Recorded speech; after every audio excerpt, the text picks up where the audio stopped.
시간이 되었으므로 2022년 12월 27일 목요일 아침 예배를 시작하겠습니다.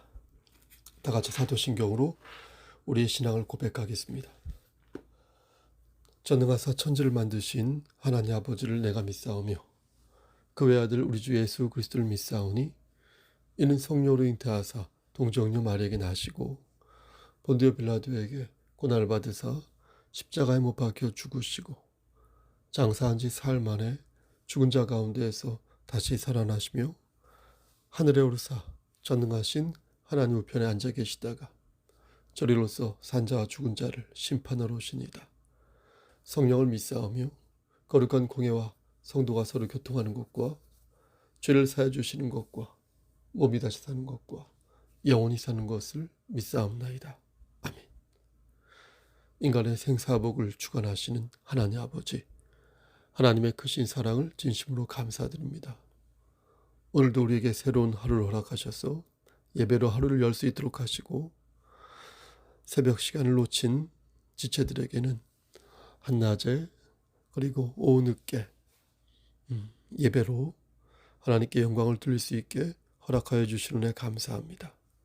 하나님, 오늘도 우리가 말씀 안에서 승리할 수 있도록 하시고 성령 하나님과 동행하는 삶을 살아갈 때에 하나님께서 예비하신 복들을 우리에게 주실 줄 믿사오니 주여, 오늘도 성령 충만한 삶을 살 수 있도록 우리의 삶을 주관하여 주시옵소서. 힘들고 지친 우리의 영혼들 하나님 찾아가 주셔서 위로하여 주시고 그를 다독여 주시고 저들이 진리를 살찐데 진리를 팔지 아니하도록 저들의 영혼을 끝까지 지켜주시옵소서. 우리 성서교회 공동체가 구원의 방주로서의 역할을 잘 감당할 수 있도록 하시고 모이는데 힘쓸 수 있도록 하시고 모이면 기도하고 찬양할 수 있도록 하셔서 하나님 영혼이 건강하고 그리고 말씀 안에서 신앙의 열정을 불태우는 그러한 우리 성서교회 지체들 될 수 있도록 주여 함께하여 주시옵소서. 10월이 저물어 가고 있습니다. 하나님 올해 유종의 미를 잘 거둘 수 있도록 하시고 그 전 단계 10월을 잘 보내고 11월을 또한 잘 맞이할 수 있도록 하나님 은총을 베풀어 주시옵소서. 모든 말씀 예수 그리스도인 받들어 감사하며 기도드렸사옵나이다. 아멘. 하나님 말씀 마가복음 14장 1절부터 11절 말씀입니다. 마가복음 14장 1절부터 11절.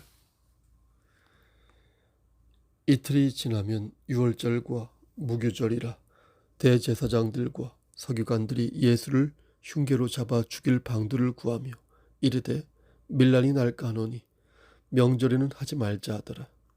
예수께서 베다니 나병 환자 시몬의 집에서 식사하실 때에 한 여자가 매우 값진 향유 곧 순전한 나드 한 옥합을 가지고 와서 그 옥합을 깨뜨려 예수의 머리에 부으니 어떤 사람들이 화를 내어 서로 말하되 어찌하여 이 향유를 허비하는가.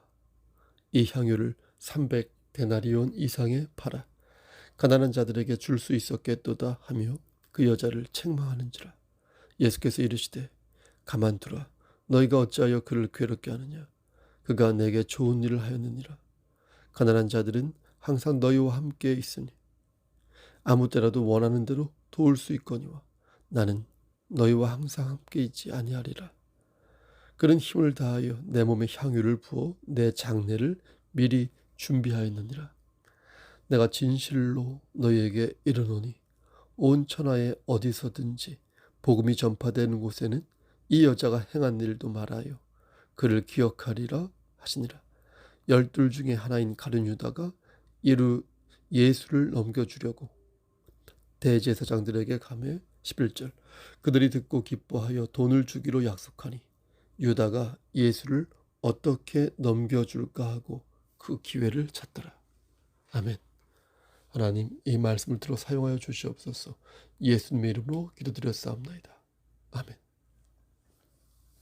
말씀을 짧게 전하도록 하겠습니다. 사람마다 생각이 다른 이유는 각자의 상황에서 각각의 이해가 다르기 때문입니다. 그러다 보니까 동병상련이라는 것도 생깁니다. 배고파 봤던 사람이 배고픈 사람의 마음을 잘 알고, 몸져 누워 봤던 사람이 병든 사람의 처지를 공감하는 것입니다. 음, 그래서 경험이 많은 사람일수록 이해관계가 얽히고 설켜서 그만큼 타인을 이해하고 배려하는 마음이 커지는 것입니다. 섭섭한 마음이 들 때도 그렇습니다. 그런 상황이 심각하고 그가 처한 상황이 부당하며 무엇보다도 자신도 그와 비슷한 경험을 하였거나 혹은 비슷한 경험을 할 가능성이 있을 때 연민과 공감의 감정이 생겨나는 것입니다. 목사로서 성도들이 주의를 성수하지 않는 것을 볼 때도 이와 비슷한 입장에 놓일 때가 있습니다. 그가 얼마나 힘들게 사는지 역지사지하여 생각해 보면 웬만하면 다 이해가 되고 동의가 되는 것입니다. 물론 모든 것이 이해가 되는 것은 아닙니다. 아무리 들어봐도 여전히 이해가 안 되는 경우도 있습니다. 이럴 때 저는 그냥 하나님께 맡깁니다. 하나님의 뜻이 어떤 식으로든 관철되겠지 싶어서 내 경험과 가치에 천착하여 섣부른 판단을 하지 않기 위해 나름 노력하고 있습니다. 오늘 본문을 보면 한 여인이 비싼 향유를 예수님의 발에 붓는 사건이 나옵니다. 워낙 유명한 에피소드로 저 역시 오늘 본문으로 여러 번 강설한 바 있습니다. 사람들은 이 여인을 책망하였는데요. 그 이유가 무엇입니까? 그 이유는 여인이 부은 향유가 순전한 낫이었고 그 양이 무려 한 옥합이었기 때문입니다. 순전하다는 것은 가짜가 아니라 진짜라는 것이죠. 그러니까 질적으로 좋은 향유를 한 번에 부은 것입니다. 그런데 그 양이 한 옥합이었다고 하니 그 값어치는 실로 막대한 값어치였던 것입니다. 옥합은 이렇게 유리병처럼 생긴 단지인데요. 이것을 사용하려면 별도의 뚜껑이 없으니까 단지의 그 입구를 부러뜨려야 하는데, 그러다 보니까 한 번 쓰고자 하면 용기 특성상 다 써야 하는 맹점이라고나 할까요? 그런 게 있습니다. 한 옥합이라 하면 약 500리터, 500ml 정도 된다고 하는데 우리가 일반적으로 마시는 생수가 250ml이니까 그것이 약 2배 정도의 양이라 생각하면 되겠습니다. 근데 5절 말씀을 보면 그 값어치가 500리터 기준으로 약 300데나리온 정도 된다고 말씀합니다. 그럼 300데나리온은 어느 정도의 가치일까요? 아시다시피 한 데나리온이 성인 남성의 하루 품삯 정도 되니까 300데나리온이면 성인 남성이 약 300일 정도 일할 때 받을 수 있는 금액이 되겠습니다. 하루에 성인이 10만 원을 벌었다고 가정하면 한 옥합은 어떻게 되죠? 약 3천만 원 정도의 금액이 되는 것이고, 만약 5만 원을 벌었다고 가정한다면 한 옥합은 약 1,500만 원 정도 될 것입니다. 그렇죠? 근데 그것을 예수님의 머리에 부었으니 사람들이 볼 때 그 여인의 행동은 분명 이해가 가지 않았을 것입니다. 미용실에 갔는데, 예를 드는 겁니다. 미용실에 갔는데 3천만 원짜리 관리를 받았다고 생각해 보세요. 그것도 두세 달 가는 펌이 아니라 조금 지나면 사라지거나 샤워나 빨래를 하면 씻겨 내려가는 그 향수를 한 번에 들이부었다는 거니까 여러분 얼마나 그 모습이 아깝고 황당했겠습니까? 따라서 사람들이 여인의 행동을 황당하게 생각하는 것은 상식적으로 볼 때 당연하다고 생각합니다. 그런데 놀라운 것은 예수님의 반응이었습니다. 예수님은 평상시에 가난한 사람들에게 자비를 베풀라고 말씀하셨지 않습니까? 그리고 부자 청년에게 너희 재산을 가난한 사람에게 나누어 주라고 말씀하신 분이었는데 여인의 이러한 행동을 보시고 전혀 나무라지 않으신 것입니다. 오히려 여인의 행동을 적극적으로 옹호하시면서 칭찬하셨는데, 어떻게 칭찬하셨냐면 6절 말씀에 예수께서 가라사대 가만두어라, 너희가 어찌하여 저를 괴롭게 하느냐, 저가 내게 좋은 일을 하였느니라 라고 칭찬하셨습니다. 이 말씀을 나누어 생각해 보겠습니다. 그러면 이렇습니다. 첫 번째는 가만히 있어.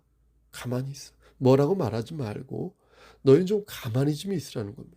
그러니까 수선되지 말고 입을 다물라는 것입니다.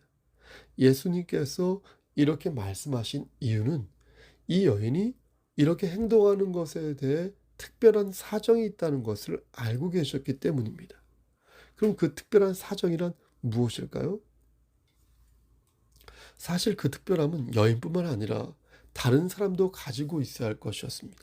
그런데 다른 사람들은 그것을 갖고 있지 못했고 오직 그 여인만이 특별한 사정을 가지고 있었던 것입니다. 예수님은 여인이 가지고 있었던 그 특별한 마음을 보이셨습니다. 마음을 보셨습니다. 그래서 저 여인이 지금 나에게 특별한 마음을 표현하기를 원한다고 생각하셨습니다.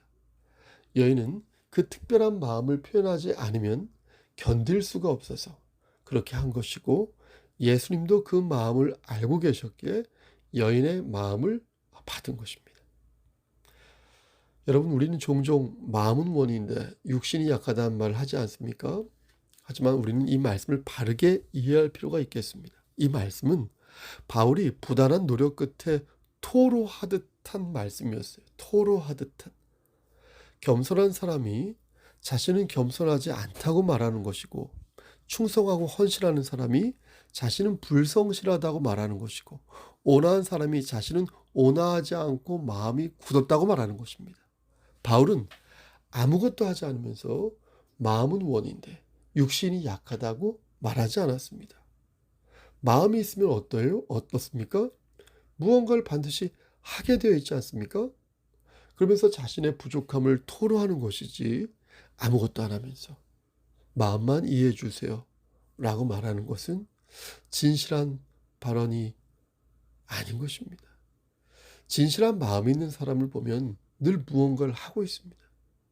진실한 마음이 있는 사람은 하나님의 영광을 위하여 무언가를 합니다. 따라서 아무것도 하지 않고 마음만 받아달라고 말하는 사람은 한 번 더 자신의 행동을 돌아볼 필요가 있습니다. 정말로 내가 마음을 다하고 있는가? 정말로 내가 신앙의 도리에 맞게 표현하고 있는가? 그래서 내 마음만 받아달라고 말해도 되는 것일까? 물을 때에 오늘 본문에 나오는 여인의 모습에서 우리는 도전과 반성을 갖게 되는 것입니다. 여러분, 여인은 왜 그러한 행동을 한 것일까요? 그 이유는 예수님을 장사하기 위해서 그런 것이었습니다. 예수님은 익히 당신이 죽게 될 것이라고 말씀한 바 있는데 여인은 그 말씀을 기억하여 예수님의 장사를 준비하였던 것입니다. 8절 말씀을 보면 예수님께서 제자들에게 이렇게 말씀하십니다. 그는 힘을 다하여 내 몸에 향유를 부어 내 장례를 미리 준비하였느니라. 예수님께서는 그런 여인의 마음을 간파하셨고 과부가 바친 두 랩돈처럼 저가 온 마음을 다하여 자신의 머리에 향유를 부었다는 사실을 아신 것입니다. 그리고 그 행위가 당신의 장사를 준비하는 행동이었음을 아신 것입니다. 그래서 예수님께서는 사람들에게 가만두라 이렇게 말씀하신 것입니다. 이는 여인의 행동이 황당무계하거나 반사회적인 행동이 아니라 하나님의 영광을 위해 신중하게 판단하여 내린 행동이기에 너희는 그 마음을 곡해하거나 폄훼하지 말라는 것입니다. 예수님께서 두 번째로 하신 말씀은 괴롭게 하지 말라는 거였어요. 괴롭게 하지 말라. 이 말씀의 뜻은 여인이 순전한 마음으로 순전한 나들을 바쳤는데 잘했다 칭찬하지는 못할 망정 그를 괴롭혀서는 안 된다는 것입니다. 예? 사람들이 지금 이 여인을 두고 협공을 벌이고 있는데 그게 과연 옳은 것인지 스스로 물어보라는 것입니다. 너희가 진정 나를 구세주로 여긴다면 너희가 나를 구세주답게 대우하고 있는지 스스로에게 물어보라는 것입니다. 하나님은 우리에게 어떠한 존재인지, 필요할 때만 생각나는 기다리 아저씨인지, 아니면 물에 빠졌을 때 붙잡는 거머쥐는 지푸라기 중에 하나인지 스스로 물어보라는 것입니다. 예수님께서는 이미 여러 사람에게 당신의 죽음을 말씀한 바 있습니다. 죽은 후 사흘 만에 부활하실 것도 말씀하셨습니다. 하지만 제자들은 그 말씀을 믿지 않았습니다. 부활하신다는 예수님의 말씀을 깊이 생각하지 않았고 의도적으로 믿지 않으려 했습니다.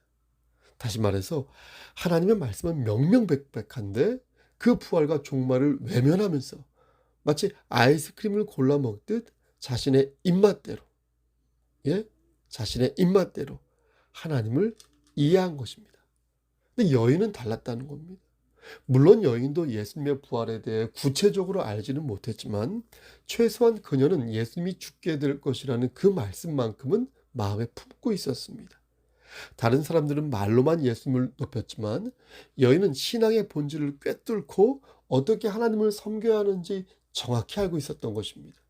그래서 마음속으로 죽음을 앞두신 예수님을 생각하며 어떻게 하면 하나님의 이름을 높일 수 있을까? 어떻게 하면 교회의 덕이 될까? 어떻게 하면 복음을 잘 전할 수 있을까? 예? 어떻게 하면 하나님이 맡겨주신 사명을 잘 감당할 수 있을까? 라고 생각한 것입니다. 여인은 사람들이 말하는 것에 신경 쓰지 않고 오직 한 가지, 오직 한 가지.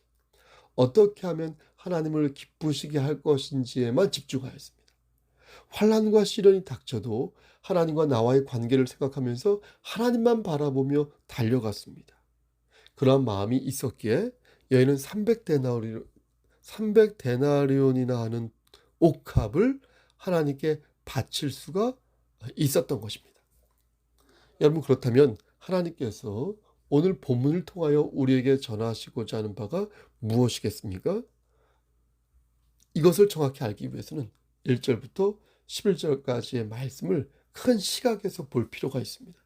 1절 말씀을 보면 대제사장들과 서기관들이 예수를 흉계로 잡아 죽일 방도를 구하는 장면이 나옵니다. 그렇죠? 그렇지 않습니까?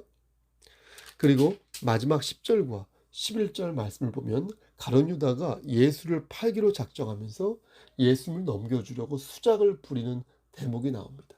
그러니까 오늘 말씀을 자세히 보면 앞뒤로 슬프고 암울한 내용이 겹겹이 쌓여 있음을 보게 되는 것입니다. 예전에도 한번 말씀 전한 적이 있습니다. 앞에는 대제사장과 서기관의 못난 모습이 있고 뒤에는 가룟 유다의 계책이 있는 것입니다. 예? 그런데 놀라운 것은 중간입니다. 앞뒤가 더러운 것으로 봉해져 있는 것에 반해 중간은 그게 아니라는 것입니다. 그 중간이 여인의 특별한 마음으로 그것은 마치 밤하늘에 빛나는 별과 같다는 것입니다. 처음과 나중은 캄캄하지만 그 중심에 환한 별이 빛나고 있어서 우리에게 시사하는 바가 매우 크다는 것입니다. 이게 바로 오늘 본문의 핵심이 되겠습니다. 하나님께서는 오늘 본문을 들어 우리에게 말씀하십니다. 여러분, 어떻게 말씀하십니까? 너희는 이 여인의 마음을 가져라. 세상이 아무리 강팍하고 암울하다 하여도 너희는 이 여인의 특별한 마음을 품어라. 여인은 특별한 상황에서 특별한 행동을 하였습니다.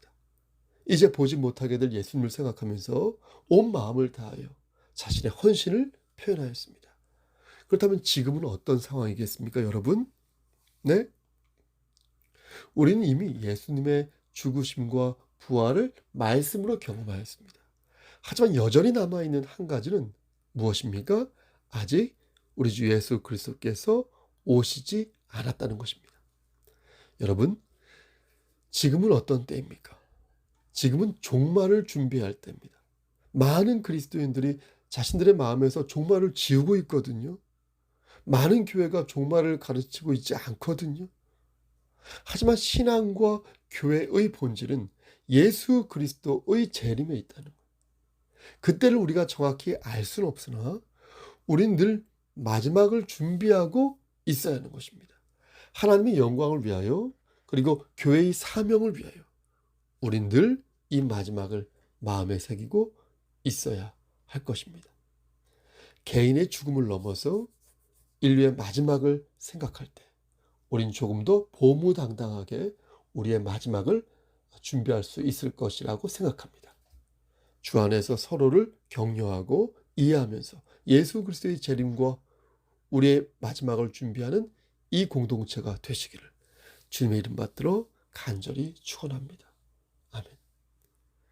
이제는 우리를 죄에서 구속하여 주신 우리 구주 예수 그리스도의 은혜와 아버지 하나님의 만극하신 그 사랑하심과 성령 하나님의 교통하시고 인도하시는 모든 역사하심이 하나님 말씀 안에서 정말로 마지막을 준비하는 우리 교회 공동체가 되기를 소원하는 여기 모인 형제 자매들 머리 위에 하나님의 사랑하심이 세 세트로 함께 계실지어다.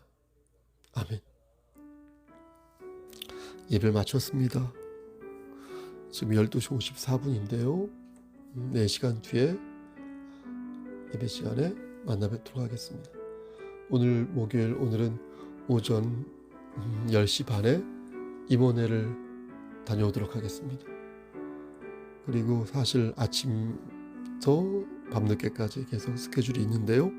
오늘 저녁에는 38번째 셀 리더 모임이 또한 있습니다. 이를 위해서 기도해 주시길 바랍니다. 무슨 있으면 연락 주시고요. 오늘 하루도 주 안에서 승리하십시오. 샬롬 레크.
장중에 붙잡아 주시고 저들이 낙오자 되지 아니하도록 끝까지 함께해 주시길 소원합니다.